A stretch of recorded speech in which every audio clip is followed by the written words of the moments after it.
Matag tuig sa matag adlong Biyernes, ang Kristohanong komunidad sa entero kalibutan naghatag og panahon sa paghinumdum sa gihimong pag-antos, sakripisyo, kaulawan ug kamatayon ni Ginoong Hesus ibabaw sa cross. Usa sa naandang pamaagi sa Kristohanong komunidad mao ang pagpamalandong sa adlong Biyernes Santo, mao ang pagbasa sa katapusang 7 ka pulong nga giluwatang ni Ginoong Hesus ibabaw sa cross kung asa mabasa kini sa bagong tugon sa balaang kasulatan kon sa Biblia.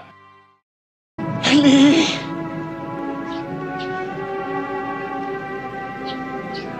Eli!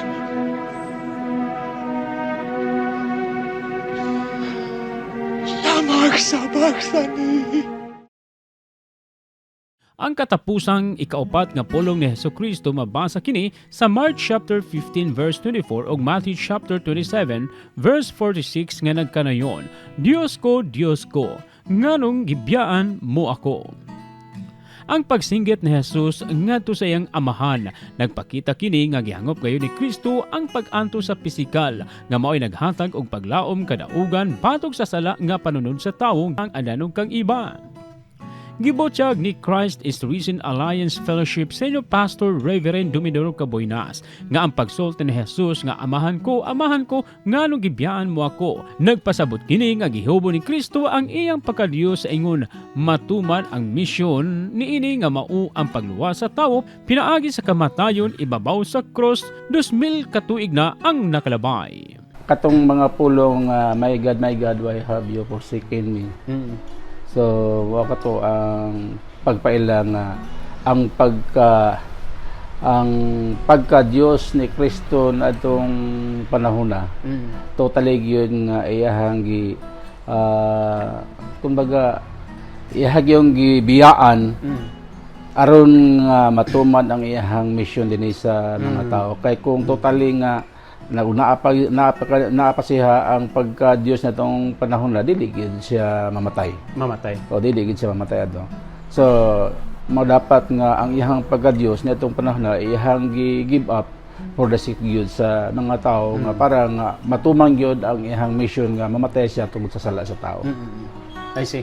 So murag bugat kay siya nga kuno nga mission kay bugat siyang mission gyud. Kay pati ang iyang pagka-Diyos iyang matawag to iyang gi-separate yung kuan ang iyang pagka-Diyos yung give up for the sake gyud sa atoa sa mga makasasala. Kung wala niya to himua walay kapasayloan kung wala to gihimo. Gisangpit niya iyang amahan that time. Gisangpit. Unsay rason nganong nakaingon siya nga mura gitalikdan siya sa iyang amahan unsa man nang gibiyaan siya literally? No, dili. Wala siya nga iyong gibiyaan. Naa ang presensya sa amahan siya ha. Pero aron lang gyud nga matuman mo na nga ang presensya sa amahan iha gyud siyang give up nga para nga magpabilin siya ang tawhanon na lang gyud nga kana physical na lang yun nga totally para gyud mapatay gyud siya atong panahon na. Makita ba nato dito pastor nga luyo sa mga pag-antos ni Kristo ibabaw sa cross, feeling ba niya nga murag murag hopeless at that time, murag walay ni tabang sa iyaha kay nakaingon siya nga my God, why have you forsaken me? Niadtong panahon sa tawhanon nga gibati gid nato siya. Gibati gid niya nga siyempre wala gyud makatabang siya natong panahon na. So gihimo niya tong tanan sa iya lamang gyud nga sarili. Sa kaulingon lang gyud niya nga pag-antos nga walay tawo lain nga motabang siya.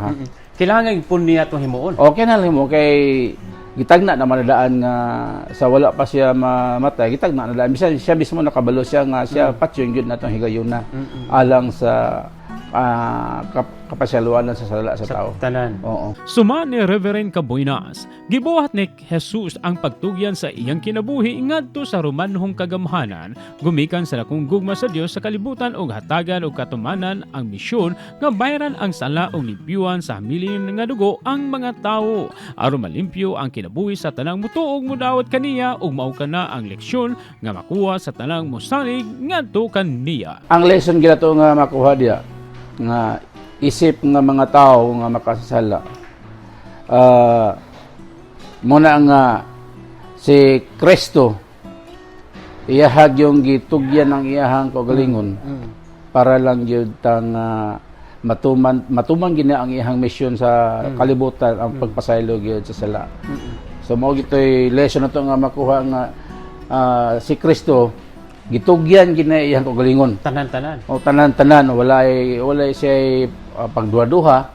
Gitugyan na iyang kaugalingon dito sa kamatayon tungod og alang gyud sa ato ang mga tao.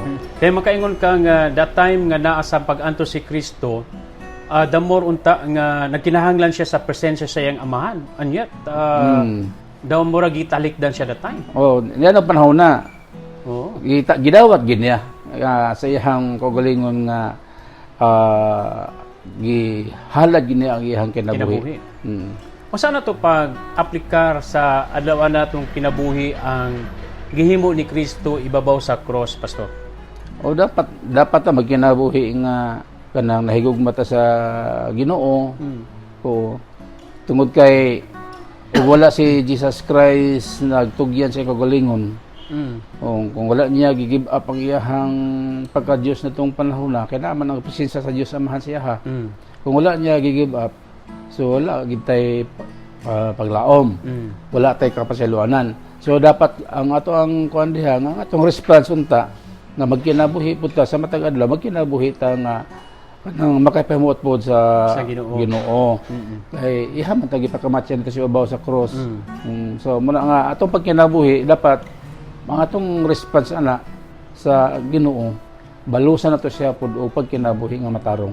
Okay, siyempre ang mga pag-antos ni Kristo ibabaw sa cross murag dili ikakumpara, dili makatupong sa ato ang gihimo sa atong nasinatin nga pag-antos tungod sa mga problema, suliran, mga tungod sa pandemya, murag wala ra, no? Dili man nato na kanang ato mga pag-antos karon, dili nato to ma-compare sa pag-antos ni Kristo. No. So kung nag-antos man ta karon sa mga pandemya or mga kalisod, so wala ra dili ra makatupong sa pag-antos ni Kristo kay milungtad ni ngadto sa kamatayon. In fact, gipantos siya maayo, gisakit siya maayo, pero katong tanan giantos niya to para lang yung ma-save gid tagikan sa mga sala nato. Karon nga nahumana ang pinakadakong parte sa Dios nga mao ang paghatag og katumanan sa plano nga paglukat og pagluwa sa tawo gikan sa pagpakasala ang isab nga bugtian sa tawo ang dakong pag-antos, sakripisyo, kaulawan ug kamatayon nga gihimo ni Ginoong Hesus ibabaw sa krus. Busa ning panahon sa Kwaresma, giawhag ni Pastor Cabuinas ang tanan nga bawsan si Hesus pinaagi sa paghigugma nga matinud-anon og mga lagad kaniya gumikan sa dili masukod nga paghigugma sa Ginoo sa kalibutan kun dinhi kanato aron sa ingon mapahimutan og atong mapalipay ang Dios sa atong kinabuhi. Ang ako lang ang mensahe nga mahatag nako sa ato ang mga listeners nga kanang dapat karon nga panahon dili lang ta karon kundi sa matag gutlo sa ato ang kinabuhi ato ang higugmaon ang Ginoo labi na gisigi ng Ginoo sa Kristo nga mao ay nagluwas sa tua ato siyang alagaran dili nato sa likway ang Ginoo labaw sa tanan sa ato ang kinabuhi kay siya man ang nagluwas sa tua. So mora gina ako ang mensahe nga higugmaon nato, alagaran nato si Jesus Christ nga atong Ginoong maniluwas kay gipakamatyan ta dito sa ibabaw sa cross. Alang sa DXDC Holy Week Special, Radyo Ban Joel Viray Tatak Arimen.